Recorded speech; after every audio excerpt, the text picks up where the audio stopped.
kasih-Mu Tuhan yang begitu besar. Katakan, kasih yang begitu besar, lebih kuat dari dosa. Kasih yang menemukanku, selamatkan dan pulihkanku. Ku naikkan syukurku, ku tak akan berhenti memuji, meninggikan nama-Mu selalu, menari, memuliakan-Mu.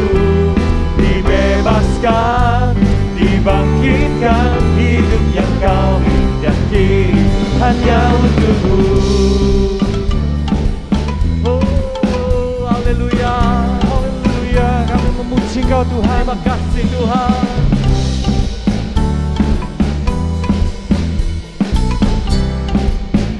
Sama-sama katakan, kasih yang begitu besar, lebih kuat dari dosa. Kasih yang menemukanku, selamatkan dan pulihkanku. Ku naikkan syukurku, ku tak akan berhenti memuji, meninggikan nama-Mu selalu, menari, memuliakan-Mu. Dibebaskan, dibangkitkan, hidup yang Kau akhiri hanya untuk-Mu. Berhenti memuji, meninggikan nama-Mu selalu, menari, memuliakan-Mu. Dibebaskan, dibangkitkan, hidup yang Kau akhiri hanya untuk-Mu.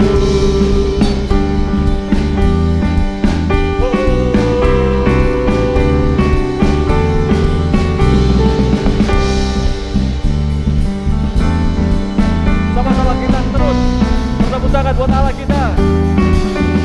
Kasih yang begitu besar, lebih kuat dari dosa. Kasih yang menemukanku, selamatkan dan pulihkanku. Ku naikkan syukurku, ku tak akan berhenti memuji, meninggikan nama-Mu selalu, menari, memuliakan-Mu. Dibebaskan, dibangkitkan, hidup yang Kau dan kini hanya untuk-Mu. Hati memuji, meninggikan nama-Mu selalu, menari, memuliakan-Mu. Dibebaskan, dibangkitkan, hidup yang Kau dan kini hanya untuk-Mu. Hidup yang Kau Dan kini hanya untuk-Mu. hidup yang Kau dan kini Hanya untuk-Mu. Haleluya. Berikan suara-suara buat Allah kita. Haleluya.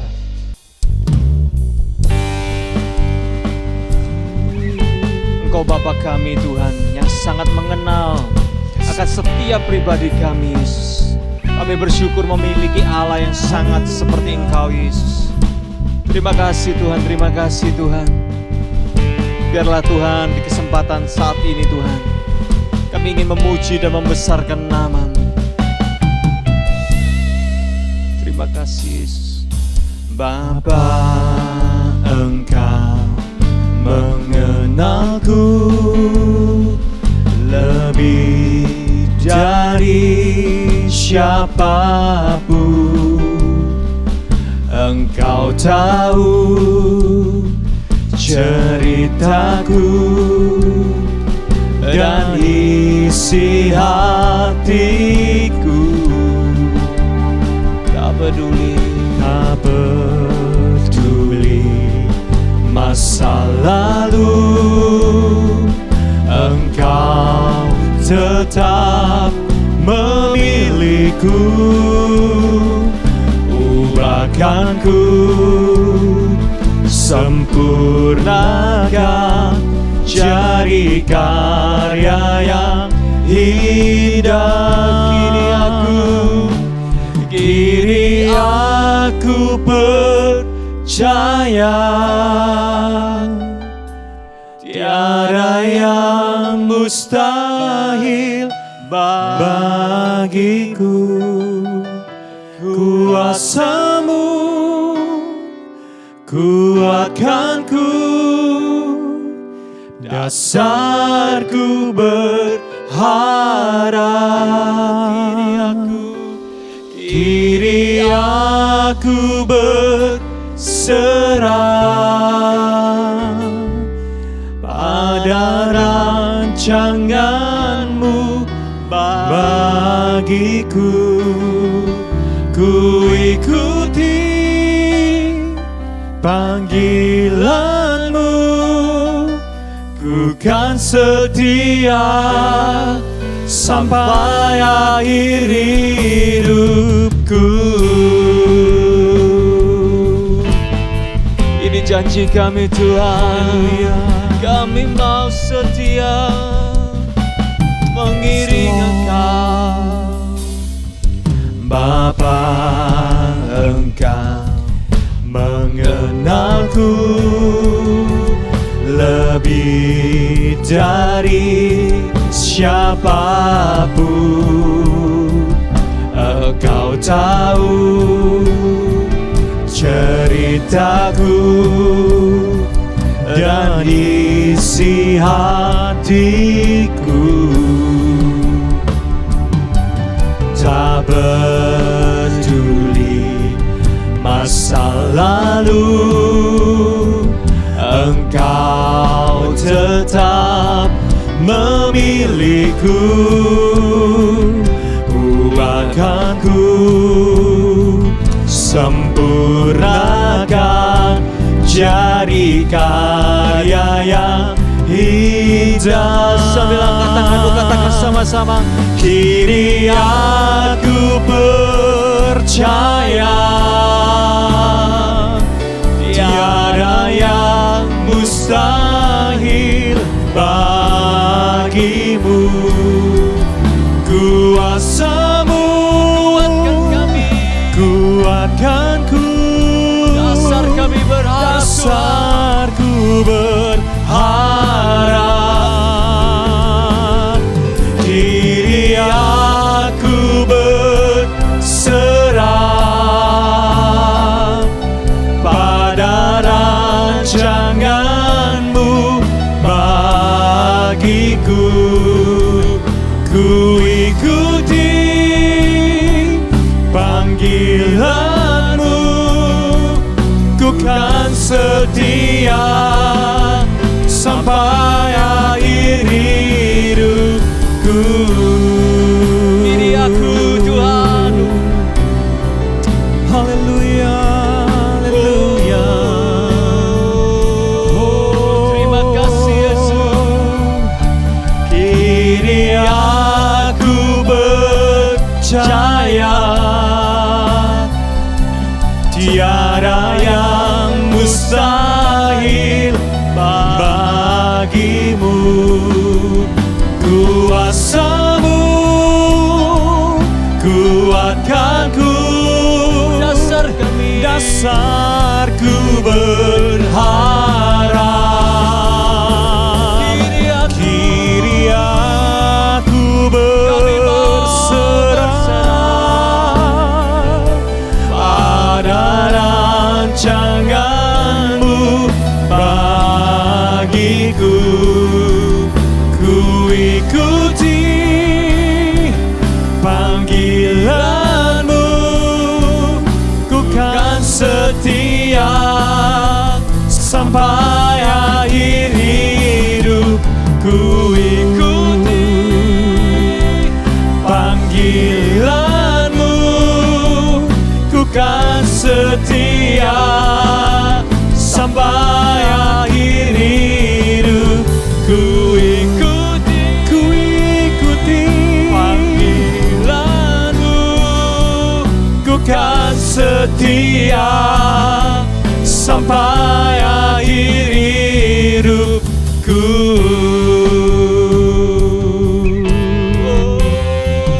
Haleluya.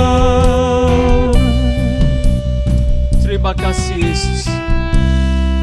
Haleluya.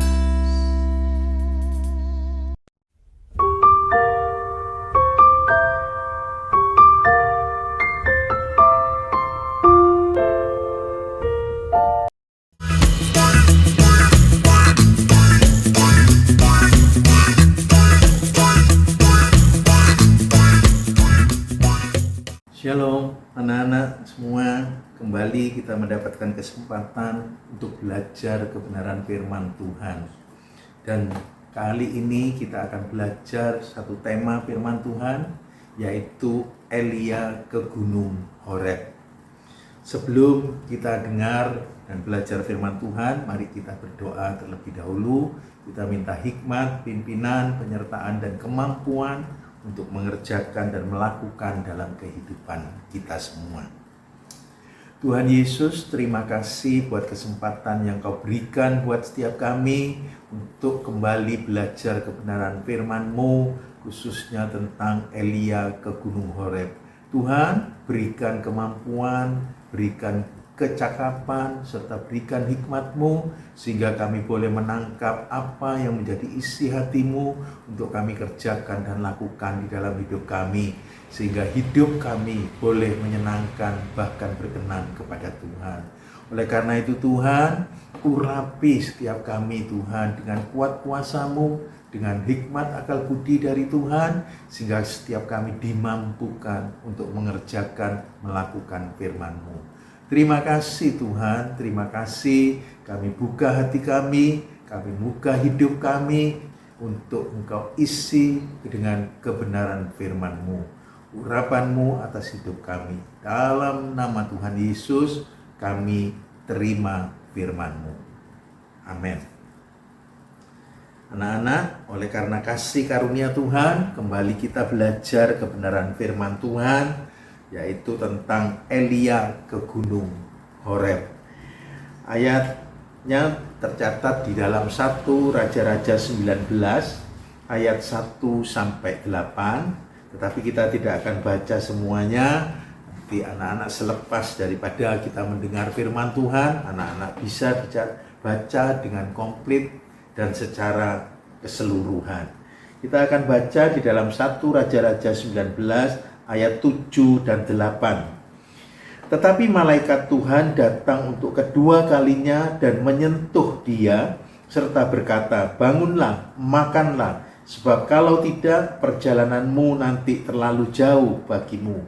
Maka bangunlah ia lalu makan dan minum, dan oleh kekuatan makanan itu ia berjalan 40 hari 40 malam lamanya sampai ke gunung Allah, yakni Gunung Horeb. Itu adalah kisah tentang perjalanan daripada Elia ke Gunung Horeb. Sebagai latar belakangnya, kita akan melihat, kalau kita mau baca, anak-anak baca di rumah secara keseluruhan di dalam 1 Raja-Raja 18. Mulai ayat 20 sampai 40. Di situ diceritakan setelah Elia mengalami kemenangan yang besar melawan 400 Nabi Baal yang dipelihara, yang dididik atau yang diminta oleh Isabel di Gunung Karmel. 400 Nabi Baal itu dikalahkan, kemudian disembelih oleh Nabi Elia di Sungai Kison. Tentunya setelah mengalami kemenangan, Elia bersukacita, Elia bergembira, dan Elia bersyukur kepada Tuhan atas kuasanya, atas kekuatan dan kemampuan yang dicurahkan oleh Tuhan pada waktu Elia menghadapi 400 Nabi Baal. Tetapi sukacita dan sorak-sorai kemenangan yang dinikmati oleh Elia itu hanya berlangsung sesaat. Setelah Isabel mendengar tentang 400 Nabi Baalnya dikalahkan atau dibunuh oleh Nabi Elia, maka Isabel mengirim utusan kepada Nabi Elia dengan memberikan satu ancaman bahwa esok hari Isabel akan membunuh Nabi Elia. Oleh karena itu, setelah mendengar ancaman itu, Nabi Elia merasa takut, merasa gentar. Lalu Elia mengambil satu sikap, satu tindakan, dan satu pilihan, yaitu lari untuk menyelamatkan nyawanya. Sampai dia lari sampai di Beersheba di daerah Yehuda. Sesudah itu Elia menyuruh bujangnya atau meninggalkan bujangnya di situ. Kemudian Elia masuk ke padang gurun sehari perjalanan. Setelah masuk ke padang gurun, Elia merasa capek, kemudian berhenti di bawah pohon arar. Dan di situ Elia mulai mengalami rasa putus asa dan kemudian minta mati kepada Tuhan. Di tengah keputusasaannya, di tengah pelariannya, dan di tengah kelemahan dan kelelahan yang dirasakan oleh Nabi Elia, ternyata Tuhan tidak membiarkan atau tidak melepaskan atau meninggalkan Elia. Tetapi Tuhan selalu memperhatikan kemanapun orang benar atau kemanapun hambanya itu pergi. Lalu Tuhan mengirimkan malaikat untuk memberikan makan dan minum kepada Nabi Elia. Setelah makan dan minum, Elia kemudian tertidur kembali. Dan malaikat datang kembali, membangunkan, kemudian untuk memberikan makan yang kedua kali. Setelah Elia bangkit, makan dan minum, maka malaikat itu berkata, makanlah, minumlah, supaya engkau kuat melakukan perjalananmu. Karena Elia menuju ke Gunung Horeb. Maka setelah makan dan minum sebanyak dua kali, Elia pulih kekuatannya, pulih semangatnya, dan pulih gairahnya. Maka Elia melakukan perjalanan 40 hari, 40 malam, dan akhirnya sampailah Elia di Gunung Horeb atau gunungnya Allah. Kisah Elia ke Gunung Horeb adalah satu, kalau kita lihat dalam kehidupan, kita aplikasikan dalam kehidupan sekarang, dalam kehidupan kita, maka kisah Elia itu adalah cerminan perjalanan setiap orang percaya atau orang Kristen saat kita merasa lelah, di saat kita merasa takut, dan saat kita merasa putus asa. Tuhan selalu setia dan selalu siap untuk menolong, membela, menguatkan setiap kita. Jadi kisah Elia ke Gunung Horeb itu merupakan cerminan daripada kehidupan orang percaya, bahkan kehidupan setiap kita. Ketika kita merasa lelah, ketika kita merasa tidak mampu, ketika kita merasa tidak berdaya, Tuhan selalu setia untuk setiap menolongmu dan memberikan kekuatan. Kita akan baca di dalam Yesaya pasal 40, Yesaya pasal 40 ayat yang ke-29 sampai 31. Demikian firman Tuhan. Dia memberi kekuatan kepada yang lelah dan menambah semangat kepada yang tiada berdaya. Orang-orang muda menjadi lelah dan lesu, dan terunah-terunah jatuh tersandung. Tetapi orang-orang yang menanti-nantikan Tuhan mendapatkan kekuatan baru. Sebab itu ketika kita merasa beban terlalu berat, tekanan terlalu berat dalam kehidupan kita, sehingga kita merasa lelah dan putus asa, larilah kepada Tuhan dan nantikan Tuhan dalam kehidupan kita, maka Tuhan akan memberikan kekuatan dan semangat yang baru. Dari kisah Elia ke Gunung Horeb, kita dapat belajar beberapa hal. Yang pertama, yaitu ada apa di Gunung Horeb. Gunung Horeb itu sama dengan gunung Allah. Di dalam kisah Keluaran pasal 3 ayat 1 itu dicatat, Horeb dari bahasa Ibrani itu artinya yang kering, yaitu menceritakan, mengisahkan tentang Allah untuk pertama kalinya menjumpai Musa, yaitu dengan semak belukar kering, dan di situ ada api yang menyala. Kemudian terjadi komunikasi antara Allah dengan Musa, dan di situ terjadinya adalah di Gunung Horeb. Gunung Horeb atau Gunung Allah itu juga disebut sebagai Gunung Sinai. Di dalam Keluaran 19 ayat 1, di Gunung Sinai itu sama dengan Gunung Horeb, yaitu tempat Allah menyampaikan hukum dan ketetapan yang harus dilakukan oleh seluruh orang Israel melalui Musa. Kembali, Musa mendapatkan satu anugerah yang sangat besar, yaitu dijumpai Allah, dan Musa bisa berkomunikasi dengan Allah. Tentunya hal ini juga menjadi setiap kerinduan setiap kita, agar kita bisa bertemu, berjumpa dengan Allah, bahkan kita bisa bercakap-cakap dan berinteraksi dengan Allah, bahkan kita bisa secara langsung mendengar perintah, mendengar kehendak, bahkan mendengar ketetapan-ketetapan yang harus kita kerjakan sebagai orang percaya kepada Tuhan. Gunung Horeb itu sama dengan Gunung Allah, atau juga sama dengan Gunung Sinai, itu sama dengan tempat Allah menyampaikan hukum, tempat Allah menyampaikan kehendak yang harus dilakukan oleh orang Israel.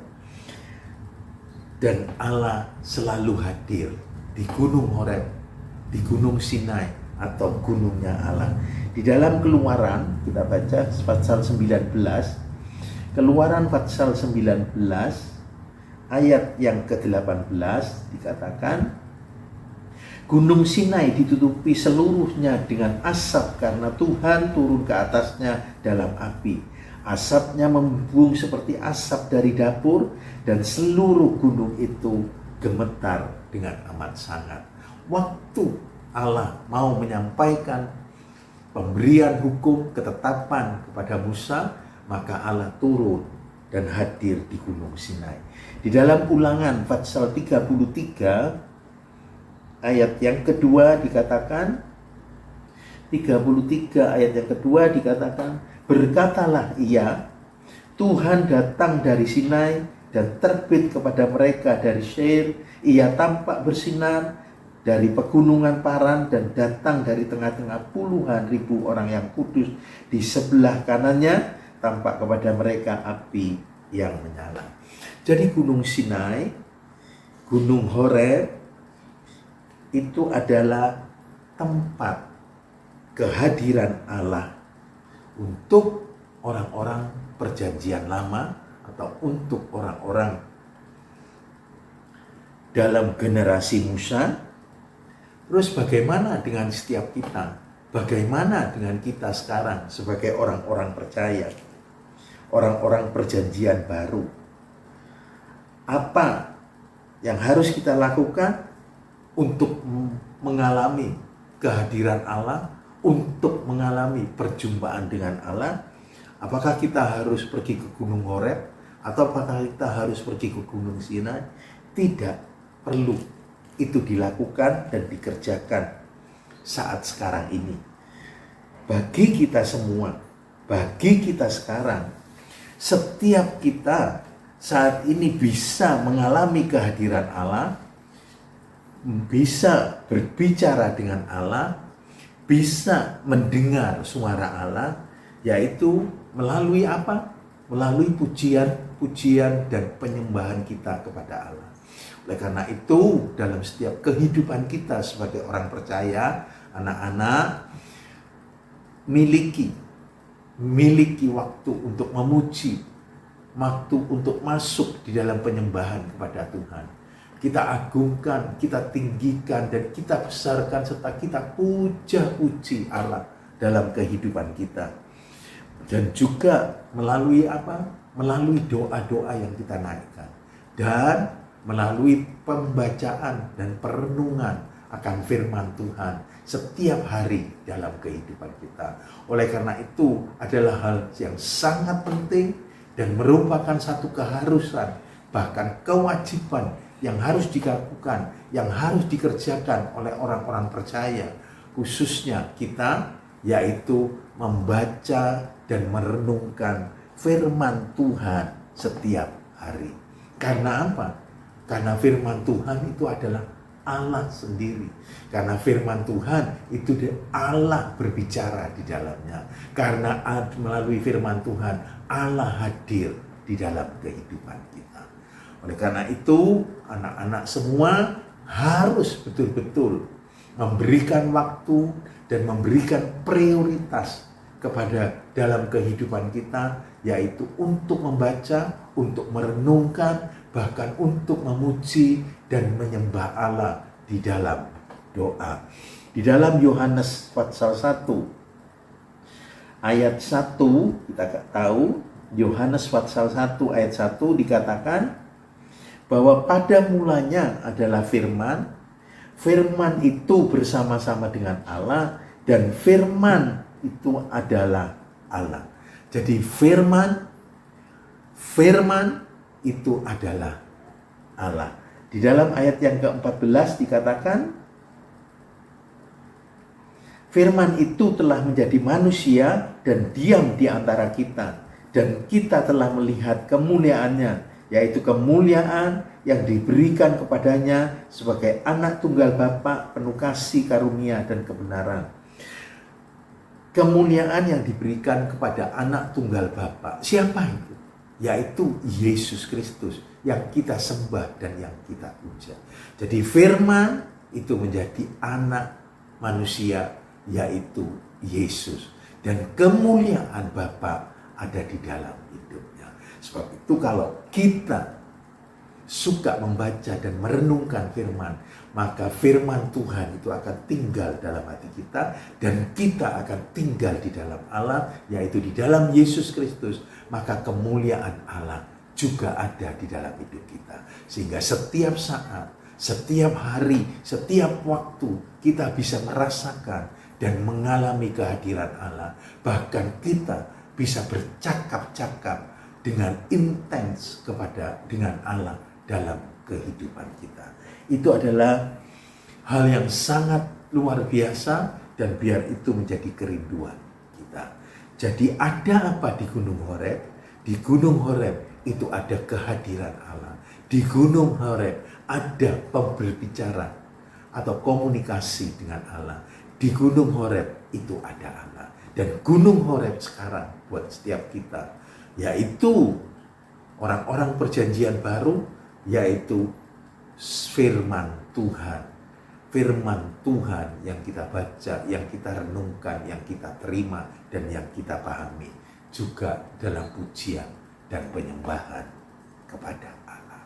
Kita masuk dalam poin yang kedua, yaitu mengapa Elia ke Horeb. Ketika Elia menerima ancaman Isabel, Elia merasa takut, kemudian putus asa dan minta mati kepada Tuhan. Karena Elia sendirian menghadapi ancaman, lalu ia lari dan menyelamatkan diri ke Gunung Horeb. Di dalam 1 Raja-Raja 19 ayat 3 dan 4 itu dikatakan, 1 Raja-Raja 19 ayat 3 dan 4 dikatakan demikian. Maka takutlah ia, lalu bangkit dan pergi menyelamatkan nyawanya, dan setelah sampai ke Berseba yang termasuk wilayah Yehuda, ia meninggalkan bujangnya di sana. Tetapi ia sendiri masuk ke padang gurun sehari perjalanan jauhnya, lalu duduk di bawah sebuah pohon arar. Kemudian ia ingin mati, katanya, "Cukuplah itu sekarang ya Tuhan, ambillah nyawaku, sebab aku ini tidak lebih baik daripada nenek moyangku. Pada waktu Elia menerima ancaman dari Isabel, Elia betul-betul mengalami rasa takut, kemudian dia melarikan diri. Tetapi pada waktu dalam pelariannya dia bersama dengan bujangnya. Tapi setelah itu bujangnya ditinggalkan dan Elia lari masuk ke padang gurun sendirian. Justru pada saat dia sendiri, dia mengalami rasa putus asa lalu minta mati. Ini menjadi pelajaran buat kita sebagai anak-anak Tuhan atau orang-orang percaya, yaitu kita harus mempunyai atau membangun persekutuan dengan saudara seiman yang lain. Kalau kita hidup sendirian, maka kita akan mudah dikalahkan karena tidak ada bisa yang menopang, tidak ada yang menasihati ketika kita lemah, tidak ada yang menguatkan ketika kita terpuruk. Seperti yang dialami oleh Elisa pada saat itu, kemudian dia minta mati. Jadi Elia ke Gunung Horeb itu ada dua hal, yaitu karena yang pertama merasa takut. Elia seorang nabi yang besar, sudah melakukan banyak mukjizat, mengalami, melihat, bahkan menjadi pelaku daripada mukjizat dengan kuasa Allah. Tetapi Elia tetap manusia biasa yang terbatas, sehingga Elia mengalami rasa takut. Oleh karena itu, biar setiap kita juga menyadari dalam kehidupan kita, ketika kita bisa mengerjakan dan melakukan perkara-perkara besar, maka kita tetap harus menyadari bahwa kita ini adalah manusia yang terbatas, yang bisa mengerjakan dan melakukan itu adalah kuasa Allah. Pada waktu itu Elia, seorang nabi yang besar, juga mengalami rasa takut. Ini menjadi bukti bahwa siapapun kita masih bisa mengalami rasa takut. Maka dari itu, rasa takut itu adalah hal yang sangat wajar terjadi dan bisa kita alami dalam kehidupan kita. Tidak peduli apa status kita. Mungkin kita sebagai seorang pemimpin, mungkin kita sebagai orang kaya, mungkin kita sebagai orang yang sukses, mungkin kita sebagai orang yang pintar dan pandai dan lain-lain, bisa mengalami rasa takut. Rasa takut apa yang bisa muncul dalam kehidupan kita? Yaitu rasa takut gagal, rasa takut kehilangan, rasa takut mengalami kerugian, bahkan rasa takut mati. Tetapi rasa takut bagi orang percaya itu tidak boleh terjadi secara terus-menerus atau berkepanjangan dalam hidup kita. Kalau itu dibiarkan, rasa takut itu terus ada dalam kehidupan kita sebagai orang, maka akan menjadi rasa ketakutan, sehingga kita tidak akan bisa berbuat apa-apa, dan kita tidak akan bisa melakukan apa-apa, dan kita tidak akan bisa melakukan aktivitas dengan baik karena ada rasa ketakutan. Dan seringkali kalau sudah timbul rasa ketakutan, maka orang itu akan mudah stres, mudah depresi, bahkan bisa mengambil jalan pintas atau menjadi orang yang nekat.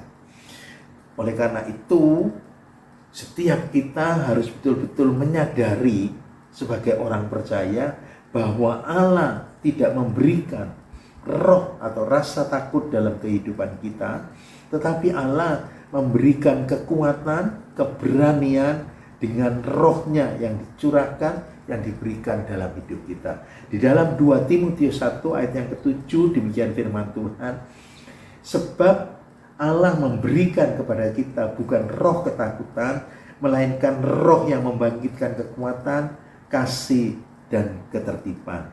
Karena itu, biar setiap kita betul-betul menyadari bahwa di dalam hidupmu, di dalam dirimu, itu ada roh yang membangkitkan kekuatan, bahkan roh yang berani, bukan roh yang takut atau yang mengalami ketakutan.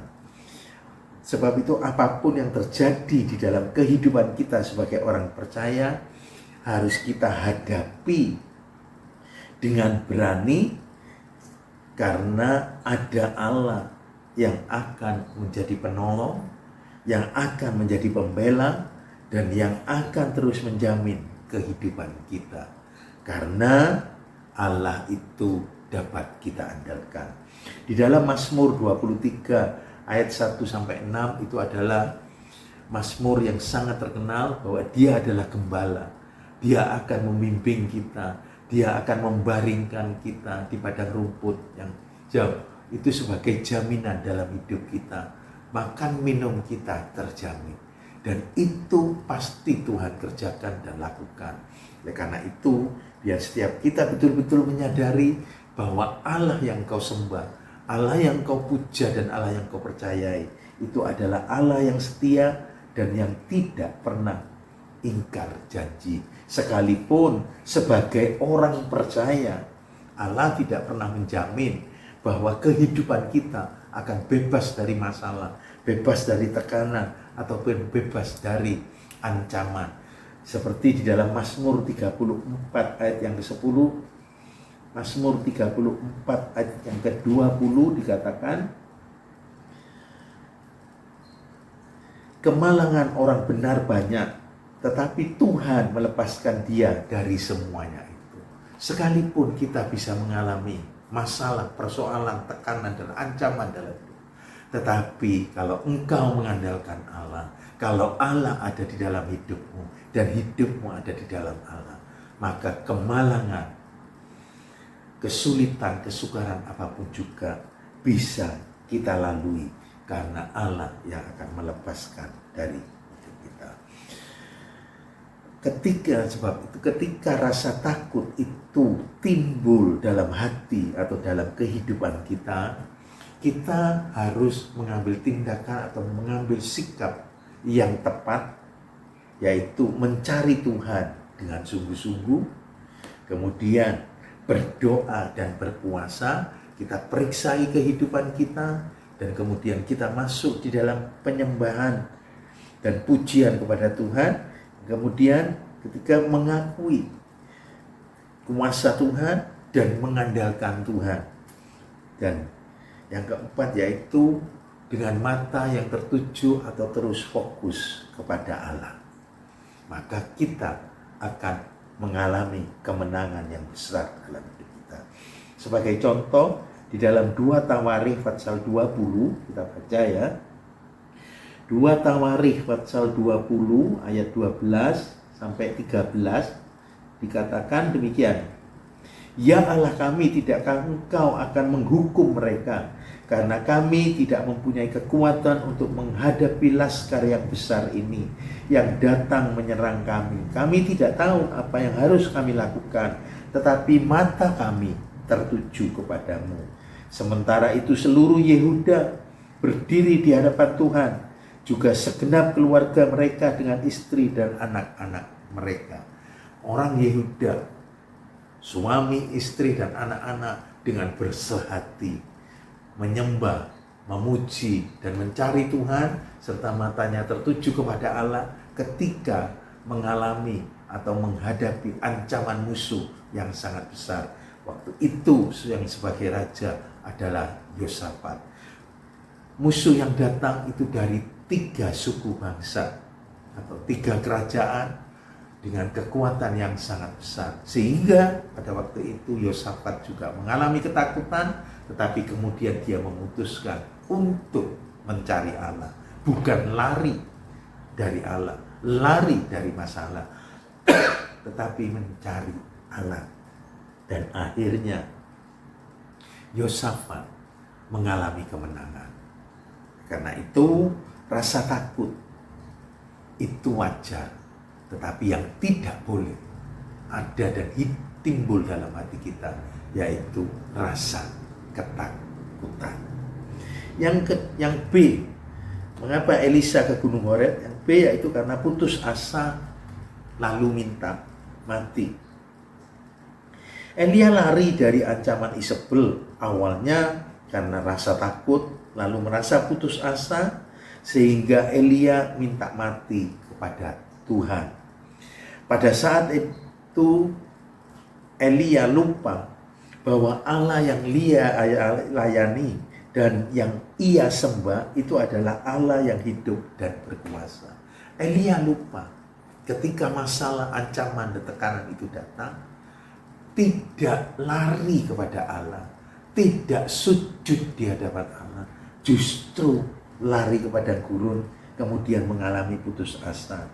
Lupa bahwa Allahnya itu Allah yang berkuasa, Allahnya yang membuat dia menang kepada 400 Nabi Baal.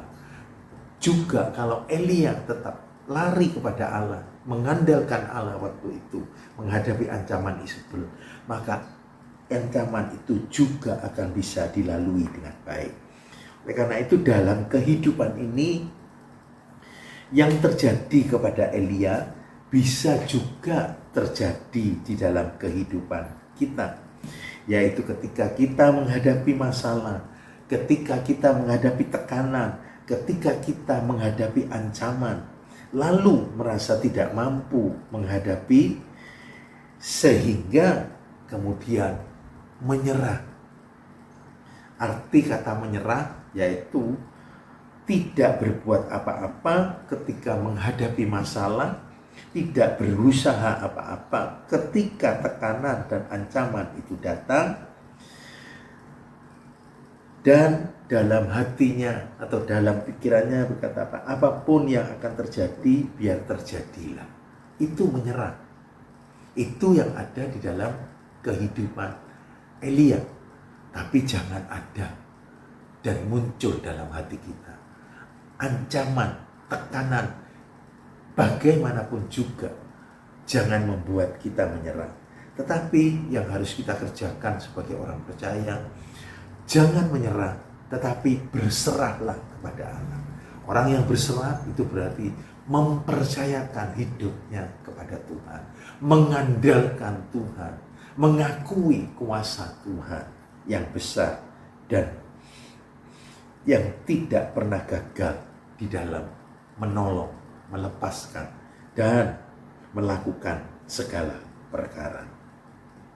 Sebagai contoh di dalam 2 Tawarikh pasal 14, 2 Tawarikh 14 ayat 11-13 itu tentang Raja Asa yang menang terhadap Raja Sairah orang Ethiopia. Waktu itu juga Asa mengalami tekanan dan ancaman yang sangat hebat. Sairah datang menyerang dengan 1 juta pasukan. Bahkan Sairah punya kereta, kalau sekarang bisa dikatakan seperti tank, yang sangat banyak dan datang menyerang kepada Raja. Sedangkan Asa hanya mempunyai pasukan sebanyak 580. Jadi kekuatan Sairah dan kekuatan Raja Asa waktu itu adalah 2 dibanding 1. Kalau secara logika, secara matematika, maka Asa pasti akan mengalami kekalahan. Tetapi satu hal yang sangat luar biasa yang dikerjakan oleh Asa, yaitu dia percaya dengan sungguh-sungguh dan berserah kepada Allah. Serta dia mengatakan, bagimu tidak suka untuk menolong orang yang sakit ataupun dengan orang yang banyak. Dan akhirnya Asa melakukan peperangan dengan Sairah dan mengalami kemenangan yang besar. Apapun yang kita hadapi, apapun yang terjadi dalam hidup kita, jangan membuat kita putus asa, lalu minta mati, atau jangan menyerah, tetapi berserahlah dan pandanglah Tuhan dengan segenap hati serta fokus kepada Dia. Maka dari itu apapun yang terjadi dalam hidup kita, jangan putus asa dan minta mati, tapi hadapi bersama dengan Tuhan. Seperti Mazmur 60 ayat yang ke-14, mengatakan bahwa dengan Allah, bahwa serta dengan Allah kita akan melakukan perkara-perkara yang besar, yaitu kita akan mengalami kemenangan yang luar biasa. Ya. Juga di dalam Matius 11 ayat 28, jika engkau lelah dan bertanggungan berat, datanglah, maka aku akan memberikan kelegaan kepadamu. Filipi 4 ayat 13, aku sanggup melakukan segala perkara bersama dengan Tuhan. Sebab itu adalah satu kebodohan yang besar jika seseorang menghadapi masalah, menghadapi tekanan, menghadapi ancaman dalam hidupnya, lalu putus asa, lalu minta mati. Bahkan yang terlebih bodoh dan yang sangat bodoh, yaitu melakukan bunuh diri. Elia minta mati, tetapi tidak melakukan bunuh diri. Jadi masih bisa mengalami pertolongan, kekuatan, dan kehadiran Tuhan dalam hidupnya. Tapi kalau seseorang putus asa, kemudian melakukan bunuh diri, maka itu adalah bunuh diri, itu adalah jalan tol atau jalan bebas hambatan untuk masuk ke dalam neraka. Bunuh diri bukan jalan keluar. Bunuh diri bukan jalan yang terbaik untuk melepas dari masalah, untuk menyelesaikan masalah, untuk lari dari kenyataan. Bukan itu. Bukan jalan yang terbaik. Tapi bunuh diri justru jalan untuk masuk semakin dalam, semakin tenggelam, dan semakin mengalami rasa yang berat dalam menghadapi masalah yang tidak akan pernah selesai atau berakhir, yaitu kekal di dalam neraka. Jadi bunuh diri jangan pernah timbul dan muncul dalam hati kita. Sekalipun kita mengalami situasi, kondisi yang berat bagaimanapun juga, jangan pernah terpercik atau tersirat untuk melakukan bunuh diri. Tetapi yang harus kita lakukan yaitu kita mendekat dan melekat kepada Allah. Maka kekuatan dan kuasa Allah akan mengalir dalam hidup kita. Mengapa jangan sampai kita melakukan bunuh diri? Karena bunuh diri itu merupakan dosa. Dan dosa tidak boleh atau tidak akan masuk di dalam surga. Dan dosa bunuh diri itu adalah dosa rangkap 5. Apa saja dosa yang terkandung, yang tersimpan di dalam bunuh diri? Yang pertama yaitu dosa membunuh, sekalipun membunuh dirinya sendiri. Dan pembunuh tidak masuk dalam surga. Di dalam Wahyu 21 ayat yang ke-8 dikatakan, Wahyu 21 ayat yang ke-8, orang-orang penakut, orang-orang yang tidak percaya, orang-orang yang keji, orang-orang pembunuh, orang-orang sundal, tukang-tukang sihir, penyembah-penyembah berhala, dan semua pendusta, mereka akan mendapat bagian mereka di dalam lautan yang menyala-nyala oleh api dan belerang. Inilah kematian yang kedua. Jelas dikatakan oleh firman Tuhan, pembunuh tidak masuk dalam surga sekalipun membunuh dirinya sendiri. Dosa yang kedua yaitu dosa merusak dan membinasakan bait Allah. Di dalam 1 Korintus pasal 3 ayat 16 dikatakan, 1 Korintus 3 ayat 16, tidak tahukah kamu bahwa kamu adalah bait Allah dan bahwa roh Allah diam di dalam kamu. Jadi tubuh kita, hidup kita itu adalah bait Allah. Kalau kita membunuh hidup kita, itu sama dengan merusak, membinasakan bait Allah, sehingga tidak bisa masuk dalam surga. Yang ketiga, melawan rencana dan kehendak Allah. Di dalam 1 Korintus 6 ayat 19 dikatakan, 6 ayat 19, atau tidak tahukah kamu bahwa tubuhmu adalah bait Roh Kudus yang diam di dalam kamu, Roh Kudus yang kamu peroleh dari Allah, dan bahwa kamu bukan milik kamu sendiri, ayat 20, sebab kamu telah dibeli dan harganya telah lunas dibayar. Karena itu muliakanlah Allah dengan tubuh. Allah punya kehendak ketika kita ditebus, ketika kita diselamatkan, yaitu Allah mempunyai rencana dan kehendak dalam kita. Ketika kita membunuh diri kita sendiri, ketika bunuh diri, maka itu adalah merusak atau melawan rencana dan kehendak Allah. Yang keempat, yaitu mengambil dan melawan akan hak Allah. Di dalam 1 Samuel 2 ayat yang ke-6 dikatakan, mati hidup itu adalah dalam kuasa Allah. Jadi kalau kita membunuh, berarti kita mengerjakan dan melakukan perbuatan melawan haknya Allah. Mati hidup di dalam 1 Samuel 2 ayat yang ke-6 adalah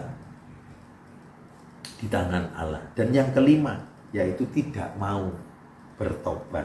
Di dalam Lukas pasal 13 ayat yang ketiga, demikian firman Tuhan, tidak kataku kepadamu, tetapi jikalau kamu tidak bertobat, kamu semua akan binasa atas cara yang demikian. Kalau kita tidak mau bertobat, kita akan mengalami binasa. Oleh karena itu, bunuh diri itu adalah jalan tol untuk masuk ke neraka. Apa yang harus kita lakukan, khususnya sebagai anak-anak, sebagai orang percaya, ketika kita menghadapi tekanan, ancaman, bahkan masalah dalam hidup kita, beban hidup yang berat dalam hidup kita? Yang pertama yang harus kita lakukan khususnya sebagai anak-anak, yaitu sebagai anak-anak secara khusus, kalau ketika kita menghadapi tekanan, ancaman, dan beban dalam kehidupan ini, ceritakan kepada orang tua, ceritakan dengan jelas, dengan gamblang apa yang kau alami dan apa yang sudah kau perbuat. Maka orang tuamu akan berusaha untuk menolong, untuk membantu, bahkan untuk menasehati. Sebagai orang tua, ya kita harus memberikan perhatian, waktu, dan hati kepada anak-anak.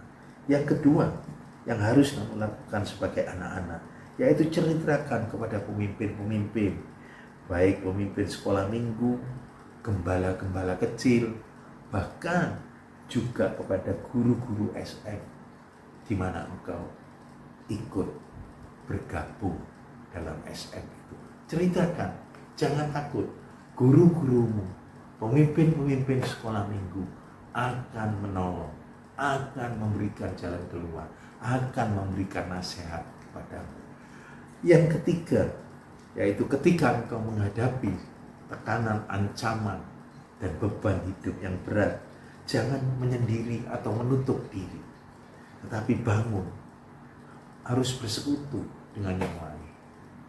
Bangun persekutuan, sehingga di dalam persekutuan itu ada nasihat, di dalam persekutuan itu ada persekutuan roh, bahkan di dalam persekutuan itu ada kasih mesra. Di dalam Filipi 2 ayat 1 sampai 5 itu dicatat. Ya. Yang keempat, yaitu tetap ingatlah bahwa masih ada Tuhan yang sanggup menolong dan membela. Kalau orang yang kita anggap mampu dan bisa menolong, bisa menopang, bisa mendorong kita, tidak ada yang mengerjakan melakukan, kita tetap harus ingat bahwa masih ada Tuhan yang akan menolong kita, sehingga kita bisa lepas dari segala masalah, persoalan dan tekanan hidup. Yang ketiga, poin yang terakhir, apa yang dialami oleh Elia di Horeb?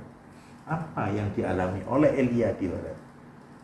Ketika Elia merasa takut, lalu putus asa dan minta mati, Allah tetap memperhatikan dan peduli terhadap Elia. Demikian juga dalam kehidupan kita, yaitu Allah dengan mengutus malaikatnya untuk menghibur, untuk menguatkan Elia dengan membawa makanan dan minuman sebanyak 2 kali, sehingga Elia menjadi kuat, menjadi segar kembali, bahkan menjadi bergairah kembali, serta menjadi berani karena mengalami pemulihan dan pemeliharaan Tuhan, sehingga Elia juga bisa atau mampu melakukan perjalanan selama 40 hari, 40 malam.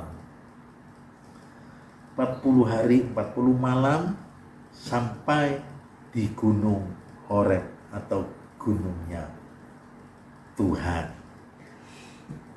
Seperti ayat awal yang sudah kita baca, yaitu di dalam 1 Raja-Raja 19 ayat 7 dan 8.